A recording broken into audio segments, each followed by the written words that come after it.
আসসালামু আলাইকুম সবাইকে, welcome to my Eid blog. তো ঈদের পরের দিন আমরা কোথায় গেলাম, কি করলাম সবই আপনাদের সাথে শেয়ার করব। তার জন্য আপনাদেরকে ভিডিওটা প্রথম থেকে শেষ পর্যন্ত দেখতে হবে। এখানে বোট রাইডিং গুলো দুজনের জন্য নিবে আপনার কাছ থেকে 10 মিনিটে 50 টাকা এবং আধা ঘন্টা নিবে 200 টাকা। তাই আমরা আধা ঘন্টারটাই নিলাম। টিকিট কেটেছিলাম হাঁসের রাইডে উঠবো বলে, কিন্তু হাঁসের রাইড খালি ছিল না, 1 থেকে 2 ঘন্টা বুক ছিল। পরে আর কিছু করার ছিল না, নৌকায় উঠে গেলাম লাইফ জ্যাকেট পরে। ফার্স্টে তো অনেক ভয় পেয়েছিলাম, কারণ নৌকা এদিক ওদিক দুলতে ছিল এবং আমিও নৌকা চালাতে পারি না। পরবর্তীতে হাতে একটা ব্যালেন্স এসে পড়েছে এবং নৌকা আমি যেদিক চাই সেদিকে আমি নিতে পারি। মাত্র আধা ঘন্টায় কিন্তু আমরা অনেক ঘুরেছি, এই মাথা থেকে সেই মাথা ঘুরেছি এবং একটু পরপরই ফোন চেক করছিলাম যে কতক্ষণ হয়েছে, কারণ এখানে দেয়া রাইডের বেশি সময় স্পেন্ড করলে জরিমানা দিতে হয়। আর এখানে যারা নৌকা চালায় তারা কিন্তু ফার্স্টে নৌকা চালাতে পারে না, তো দেখা যায় একটা নৌকার সামনে একটা নৌকা এসে পড়ে, তো দেখা যায় লেগে যায়। আমাদেরও কিন্তু এরকম লেগে গিয়েছিল একটা নৌকার সাথে আরেকটা নৌকা। পরে আমরা ভয় পেয়েছিলাম যে নৌকা আবার উল্টে যায় কিনা, কিন্তু না, নৌকা উল্টায় নেই, কারণ নৌকা সেইভাবেই বানানো হয়েছে। সর্বোপরি বলা যায় এখানে নৌকা রাইড করে খুবই ভালো লেগেছে। নৌকা রাইড শেষে আমরা দেখতে পেলাম সামনে একটা মেলা হচ্ছে, মেলাতে সবকিছু ছিল, চরকি ছিল, গাড়ি ছিল, প্লাস হচ্ছে এখানে একটা নৌকা ছিল, একটা নৌকা রাইডিং।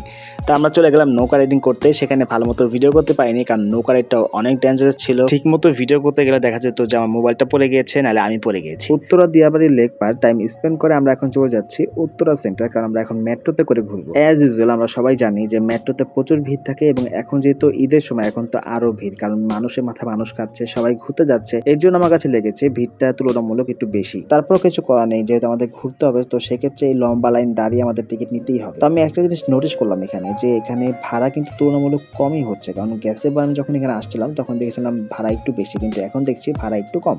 তো এই জিনিসটা দেখে ভালো লেগেছে। তো এখানে আমি 2টা টিকিট নিয়েছি, একটা আমার জন্য, একটা আমার ফ্রেন্ডের জন্য। পরে টিকিট নিয়ে চলে যাচ্ছি উপরে, কারণ আমাদের এখন উপরে যেতে হবে, উপরে যে মেট্রো ধরতে হবে। এবং এখানে আমার ফ্রেন্ড আছে আর কি, ও কখনো ক্যামেরার সামনে আর কি কমফর্ট ফিল করে না, ক্যামেরার সামনে ধরলি আর কি ও শাই ফিল করে, যাচ্ছে আর কি ও চায় না যে ও ভিডিও করুক। তো যাই হোক, আমি তো চাই আমার ভিডিও হোক, তো এই জন্য ওকে ক্যামেরা ধরে দিয়ে আমি বললাম যে আমি একটা ভিডিও করি। পরে এই তো ক্যামেরা ওপেন করে আমি দাঁড়িয়ে পড়লাম, একটা শর্ট ভিডিও নিলাম নিজের জন্য। তো এর মাঝে আমাদের মেট্রো এসে পড়লো এবং মেট্রো আসার পরে আমরা মেট্রোতে ঢুকলাম এবং ভিতরে খুবই ভিড় ছিল, তারপরে সিট পেয়েছি। কিন্তু আমার কাছে মনে হয়েছে যে মেট্রো মানে আগের তুলনায় অনেক কম চলে, মানে ধীরে ধীরে চলে। আগে যেমন স্পিডে চলতো এখন তার থেকেও কম চলে। তো আমরা ওখান থেকে আসলাম হচ্ছে বীরেশরণী আর কি, শুধুই ঘুরলাম। পরে ওখান থেকে আবার গাড়িতে করে আসলাম আমাদের এলাকায়, এসে একটা রেস্টুরেন্টে বসলাম এবং আমাদের এই রেস্টুরেন্টে খুবই একটা দারুণ একটা অফার চলছিল। এখানে দেখতেই পাচ্ছেন একটা প্লেটার দুজনের জন্য 500 টাকায়। মানে যে জিনিসগুলো আমি সিঙ্গেলে ভেঙে ভেঙে কিনতে গেলে কিন্তু প্রচুর টাকা লাগতো, যেখানে আমার 1000 টাকার উপরে লাগতো, সেখানে আমি 500 টাকায় দুজনের আইটেম পাচ্ছি। তো ভালো না? এটা পেয়ে যাবেন আপনি মট্টোতে, টঙ্গী কলেজ গেট। তো তারপর হচ্ছে আমরা এখানে ফুডগুলো ট্রাই করছিলাম, খুবই ডেলিশিয়াস লুক ছিল। ফার্স্টে আমি বার্গার নিয়ে নিলাম, বার্গারটা স্লাইস করে দেওয়া হয়েছে।